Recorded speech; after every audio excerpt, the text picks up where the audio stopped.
Welcome to Penrose Learning, where we make understanding easy. In this video, I will explain how to find your Discord bot token. First, open your web browser and go to the Discord developer portal. You'll need to log in with your Discord account.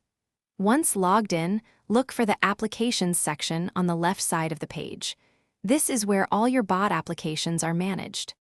Now, you can either create a brand new application or select one you've already started. If creating a new one, click New Application and give it a clear name. If you have an existing bot, simply click on its name from the list. This takes you to the Applications dashboard where you can manage its settings. Once inside your application, find the Bot tab on the left-hand menu. If you haven't already, click Add Bot to create a bot user for this application. Then, locate the Token section. To see your token, click the Reset Token button.